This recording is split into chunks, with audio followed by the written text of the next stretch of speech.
कहाँ अपना उनका अभी देखिए जितनी विपक्ष की पार्टियां हैं सब कहीं ना कहीं ताना मार रही हैं कि चुनाव से पहले इनको झुका दिया गया, चुनाव से पहले इनको दंडवत करवा दिया गया, नतमस्तक हो गए चुनाव से पहले ही। ऐसा नहीं है, विपक्ष कहेगा क्या, उसके पास कोई मुद्दा ही नहीं है। विपक्ष कहेगा गरीबों के मसीहा, वंचितों की आवाज़। अभी 2 दिन पीछे जाएंगे, देखे होंगे नेताजी को मुशहर समाज के घर बैठ के खाना खा रहे थे। यार ऐसा बड़ा फक्र होता है ना मुझे कि मैं यार नेताजी के साथ में हूँ और नेताजी का आशीर्वाद प्राप्त है, उस दल में मैं काम करता हूँ। अच्छा ये बताइए, अरविंद राजभर जी पार्टी में दूसरे नंबर के नेता हैं। नेताजी के बाद अगर पूरे प्रदेश में, देश में कोई चलता है, अरविंद राजभर जी हैं। सबसे अच्छा नेताजी के बाद कोई किसी बात को सबसे अच्छे तरीके से कोई बात रख सकता है, उस नेता का नाम डॉक्टर अरविंद राजभर जी है। तो बताइए, चुनाव शिव कुमार मामा लड़ेंगे? नमस्कार, मैं हूं कमलेश और आप देख रहे हैं आधुनिक भारत। साथियों, इस समय पूरे देश में लोकसभा चुनाव का बिगुल बज चुका है। सारी पार्टियां अपना अपना कैंडिडेट उतार करके प्रचार प्रसार में लग गई हैं और इस समय हमारे साथ हैं एक शिव कुमार यादव, उर्फ में इनको मामा कहा जाता है, लोग मामा नाम से ये काफ़ी प्रसिद्ध है अपने क्षेत्र में। और इनका घर पड़ता है जहूराबाद विधानसभा में, जो गाजीपुर जिला का एक विधानसभा है। और इनसे हम जानने का प्रयास करेंगे कि जो 2024 का लोकसभा चुनाव है, अरविंद राजभर को टिकट मिला है घोसी से, आपके पार्टी के सिर्फ एक ही सीट मिला है गठबंधन से, और वो सीट है घोसी का। तो घोसी सीट को जीतने के लिए आप लोग क्या क्या कर रहे हैं, किस प्रकार की तकनीकी अपना रहे हैं? क्योंकि यहाँ पे समाजवादी पार्टी का एक काफ़ी मजबूत प्रत्याशी है राजीव राय जी, और बहुजन समाज पार्टी से भी कहीं ना कहीं सुनने में आ रहा है किसी चौहान को टिकट मिल रहा है। तो ऐसे में जीत पाना कितना कठिन होगा सुहेलदेव पार्टी के लिए? सबसे पहले आपका स्वागत है। आपका भी बहुत बहुत स्वागत आधुनिक भारत और आपके चैनल को देखने वाले सभी दर्शकों का भी बहुत बहुत स्वागत। जी सर। पहली बात कि जब मैं चुनाव हमारी पार्टी लड़ रही है तो हम मीडिया में अपनी रणनीति को शो नहीं करेंगे। अच्छा। मैं किस रणनीति से हमारी पार्टी चुनाव लड़ेगी, क्योंकि हम रणनीति बता देंगे तो काम गड़बड़ हो जाएगा। अच्छा। और नारा एक ही है, 400 पार। 400 पार। तो 400 पार में घोसी भी आता है, 400 पार में घोसी भी आता है। ठीक है, 400 पार में घोसी भी आता है, आपका कहना है। 400 पार का नारा चल रहा है पूरा, और यूपी में 80 सीट का नारा चल रहा है। तो क्या लग रहा है कि संभव लग रहा है चीज़? संभव नहीं, निश्चित है। निश्चित है। अरे यार, हिंदुस्तान के आज़ादी के बाद पहला ऐसा नेता मैंने देखा जो भारत के यशस्वी प्रधानमंत्री है, जिनका डंका देश में नहीं विदेशों में बज रहा है। अच्छा। और उसके बाद योगी जी महाराज जी, शानदार सरकार चल रही है। उसके बाद गरीबों के मसीहा, वंचितों की आवाज़। अभी 2 दिन पीछे जाएंगे, देखे होंगे नेताजी को मुशहर समाज के घर बैठ के खाना खा रहे थे। यार ऐसा बड़ा फक्र होता है ना मुझे कि मैं यार नेताजी के साथ में हूँ और नेताजी का आशीर्वाद प्राप्त है, उस दल में मैं काम करता हूँ जिस दल के राष्ट्रीय अध्यक्ष माननीय ओम प्रकाश राजभर जी। ये मुझे बड़ा गर्व होता है। अच्छा शिव कुमार भाई, ऐसा क्यों होता है कि जब चुनाव आता है तो नेता उतर करके किसी भी समाज के घर जा करके बैठ करके खाना खाने लगते हैं? इससे पहले मुख्यमंत्री जी को भी देखा गया था किसी दलित समाज के घर बैठ करके उन्होंने खाना खाया था, और अभी ओम प्रकाश राजभर को भी बता रहे हैं कि किसी मुसलमान समाज के घर पर बैठ करके खाना खाए हैं। चूँकि ओम प्रकाश जी तो पिछड़ों की लड़ाई ही लड़ते हैं, लेकिन क्या कहेंगे इस पर?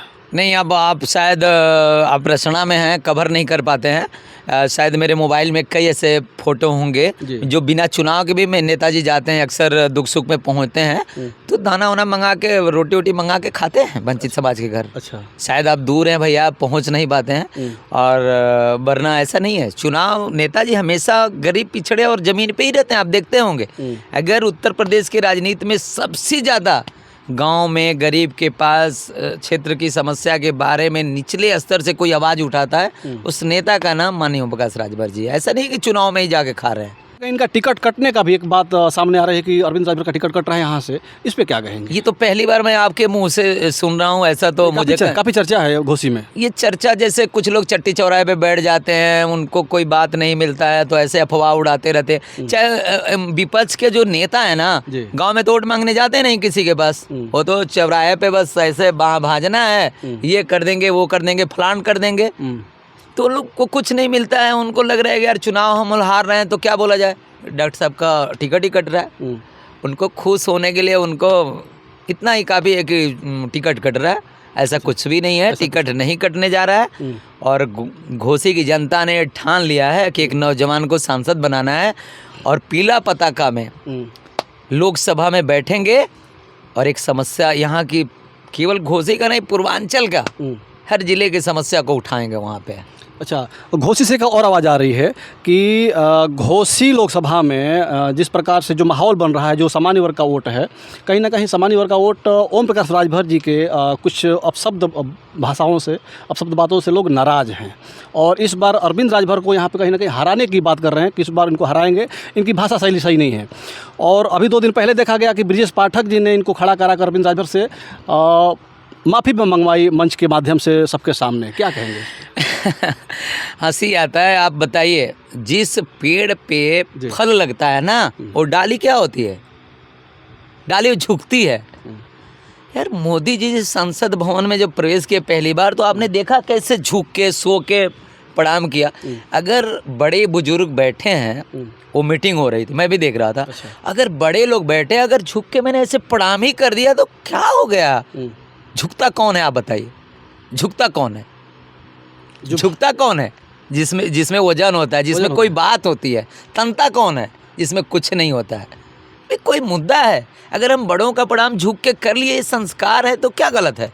अब उसको विपक्ष के लोग तरह तरह की बातें कर रहे हैं।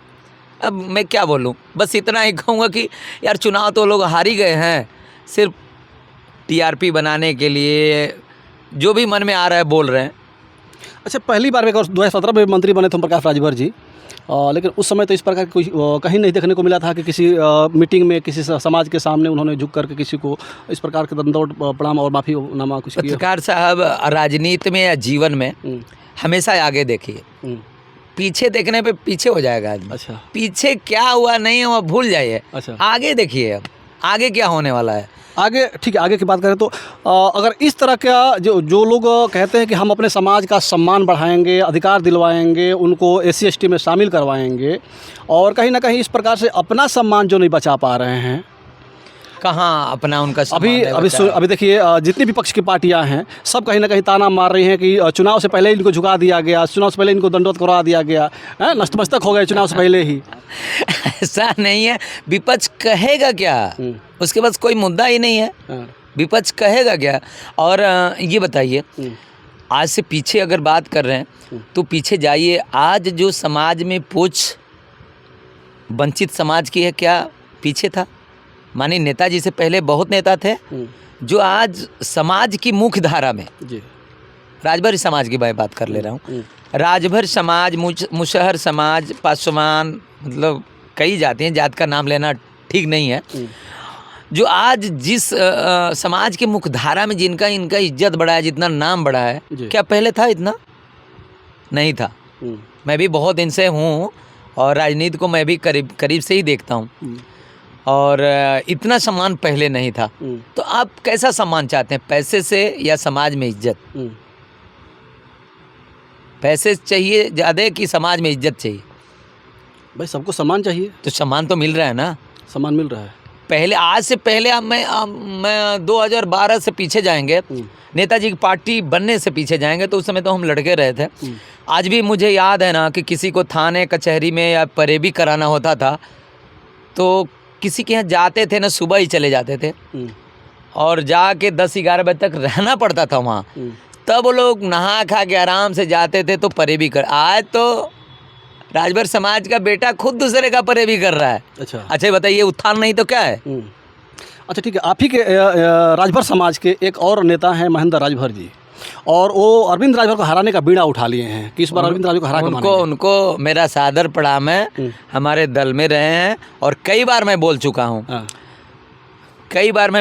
हूँ, उनके साथ काम करने का मौका मुझे मिला है। उनके बारे में त्राही माम है। जिस जो दल बनाए हैं उस दल में 15 बूथ अध्यक्ष नहीं है। 15 बूथ अध्यक्ष। क्या ऐसे नेता की बात किया जाए? उनको सादर प्रणाम है। एक राजभर समाज का नौजवान सांसद बनने जा रहा है, ऐसा करेंगे तो राजभर समाज उनको माफ़ नहीं करेगा। अगर उनकी हिम्मत नहीं किसी राजभर बस्ती में जाके अरविंद राजभर जी के खिलाफ कुछ बोल दें। मैं तो महेंद्र जी को सादर प्रणाम करता हूँ, सद्बुद्धि आए। और आप कहाँ बहके हैं? एक दिन आज आप आपके माध्यम से मैं बोल रहा हूँ, मेरे नेताजी का दिल बहुत बड़ा है। अच्छा। महेंद्र जी जितना भी कुछ कर लें, और जब भी आएंगे नेताजी के पास ना, अच्छा। नेताजी सहर्ष उनको माफ़ कर देंगे, क्योंकि नेताजी का दिल बहुत बड़ा है। और महेंद्र राजभर जी ना अरविंद जी का नहीं खिलाफत कर रहे हैं, पूरे राजभर समाज, वंचित समाज का खिलाफत का। अगर अरविंद राजभर का खिलाफत कर रहे हैं तो पूरे राजभर समाज और वंचित समाज का वो खिलाफत कर रहे हैं, ये जान ले महेंद्र राजभर जी। महेंद्र राजभर जी ये कह रहे हैं कि ओम प्रकाश राजभर कहा करते थे कि हम चुनाव नहीं लड़ेंगे और अपने परिवार से किसी को नहीं लड़ाएंगे। और सुनिए, और एनडीए गठबंधन और ओम प्रकाश राजभर जिस प्रकार से परिवारवाद का धावा बोल रहे हैं विपक्ष की पार्टियों पे, और स्वयं परिवारवाद कर रहे हैं। अच्छा ये बताइए, अरविंद राजभर जी पार्टी में दूसरे नंबर के नेता हैं। नेताजी के बाद अगर पूरे प्रदेश में, देश में कोई चलता है, अरविंद राजभर जी हैं। सबसे अच्छा, नेताजी के बाद कोई किसी बात को सबसे अच्छे तरीके से कोई बात रख सकता है, उस नेता का नाम डॉक्टर अरविंद राजभर जी है। तो बताइए, चुनाव शिव कुमार मामा लड़ेंगे? और अगर कह रहे हैं कि नेताजी ने कहा था कि मैं चुनाव नहीं लड़ूंगा, तो नेताजी तो 2012 से ही चुनाव लड़ रहे हैं। तो उस समय महेंद्र राजभर जी थे, तो उसी समय क्यों नहीं भाग गए भाई पार्टी छोड़ के? महेंद्र राजभर जी को भी चुनाव लड़ाया गया, ऐसे कैसे कह रहे हैं? अभी एमएलसी का एक पद आया ना, नेताजी चाहते तो अपने घर में नहीं बना देते, क्यों नहीं? बिछे लाल जी बन गए। बताइए, बिछे लाल जी कभी सोचे होंगे क्या? इस पे तो महेंद्र राजभर का है कि हमने खुरचाली उसमें ठोक दिया, और इस खुरचाली के देन है कि उनको राजभर को सारा श्रेय वही ले रहे हैं। तो मैं क्या बोलूं, एक बार ये नहीं कह रहे हैं कि राजनीति का ककहरा नेताजी ने सिखाया। अच्छा। उनको जो आज बोलना सीखे हैं वो नेताजी की देन है। अच्छा। आज जो बोलते हैं मंच पे, संबोधन करना सीखते हैं कि आदरणी फलाना फलाना, ये नेताजी ने सिखाया ना रसना बैठा के। ठीक है, उनको जो अच्छा लगता है करे। मैं तो भगवान से प्रार्थना कर रहा हूँ उनको सद्बुद्धि आए, और राजभर समाज का बेटा आज सांसद बनने जा रहा है और पीला पताखा फहरने जा रहा है। दिल्ली के लोकसभा में बैठेगा सांसद हमारा, दहाड़ेगा वहीं से, और वहाँ से अरविंद भैया बोलेंगे ना तो सीना चौड़ा यहाँ शिव कुमार मामा का होगा। वहाँ से माल आएगा? माल नहीं आएगा। हाँ। सीना चौड़ा होगा। अच्छा, माल नहीं। नेताजी बोले थे कि उधर से माल भेजेगा तो यहाँ काम कराया जाएगा। देखिए, वो नेताजी हैं और मैं उनका करता हूँ।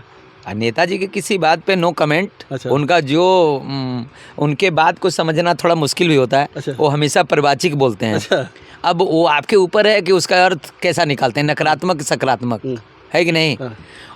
और सच बताऊं तो जब अरविंद भैया वहाँ से दहाड़ेंगे ना, तो मेरे जैसा सैकड़ों नौजवानों का सीना एकदम चौड़ा हो जाएगा। अच्छा, ठीक है। अब इस टॉपिक से थोड़ा हट कम आते हैं। चूँकि आप जहूराबाद के हैं, मोहम्मदाबाद से बिल्कुल फटा हुआ है, और वहाँ के मुख्तार अंसारी थे, वो उनकी मौत हो गई। इस पे क्या कहेंगे आप? और मौत पे तो किसी का बस है नहीं।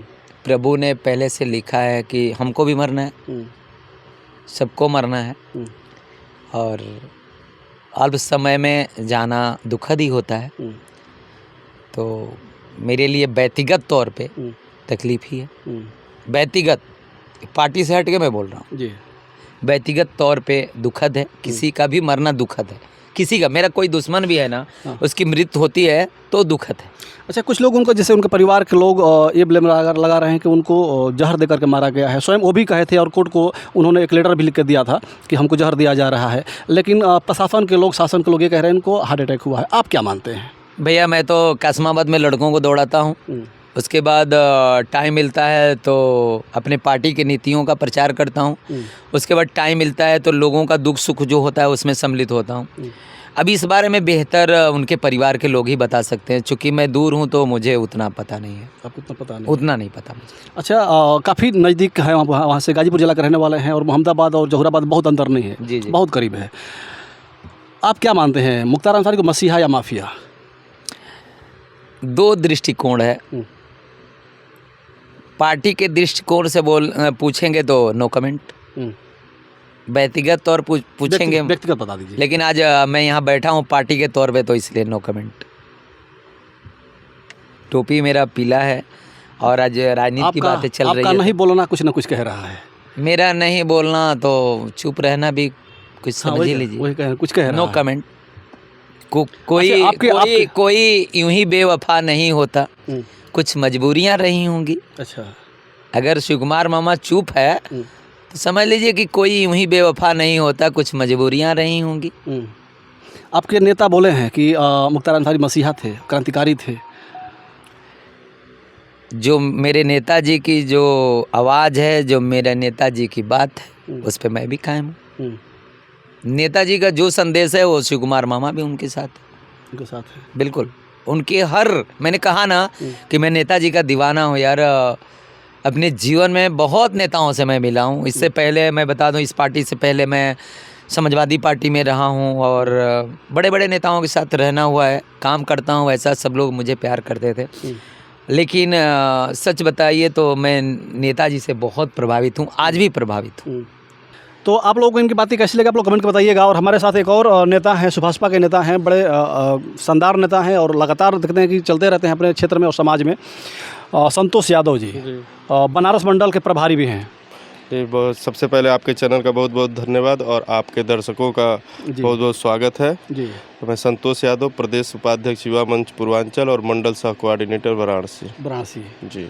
संतोष भाई, क्या लग रहा है 2024 का चुनाव किस प्रकार से लड़ा जाएगा? 2024 के चुनाव में कोई लड़ाई है ही नहीं। अच्छा। विपक्ष के पास कोई मुद्दा है नहीं। अच्छा। विपक्ष कहीं दिखाई नहीं दे रहा है।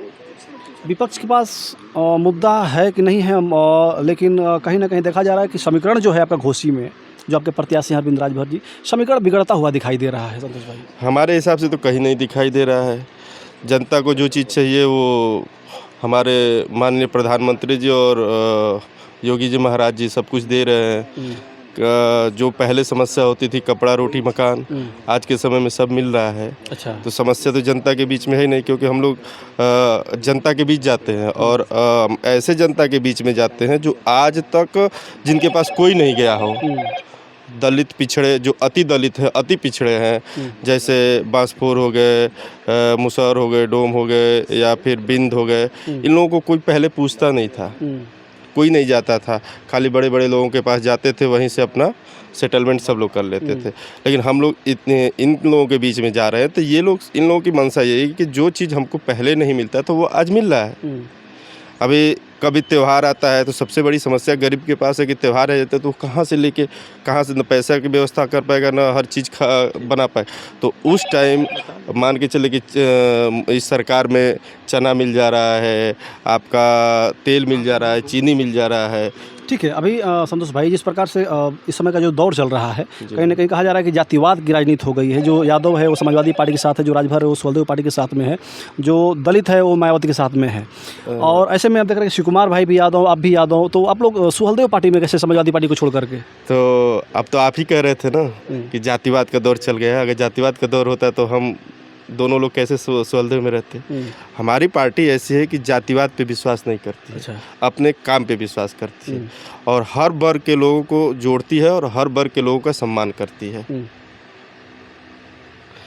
और किसी भी समाज का, चाहे दबा कुचला कोई भी, हर स्तर से वो मदद करते हैं हम लोग। अच्छा। चाहे आप इलाज को ले लीजिए, कोई भी है जिसके पास समर्थ नहीं है वो इलाज नहीं करवा सकता है, तो सिर्फ माननीय नेताजी से एक बार मिल रहा है। और जो सरकारी हॉस्पिटल का एस्टीमेट होता है, आधार कार्ड हो गया, आय प्रमाण पत्र होगा, अगर ये उपलब्ध करा दे तो नेताजी 10 से 15 दिन के अंदर में उस हॉस्पिटल के खाते में पैसे भिजवा देते हैं। अच्छा। तो एक गरीबों की मदद हो जाती है। तो आप लोग पूरा लग गए हैं घोसी का चुनाव जिताने के लिए अरविंद राजभर जी को जी। तो कितना संभव है संभव? 100% संभव है। अच्छा। यहाँ कोई लड़ाई है ही नहीं। हाँ।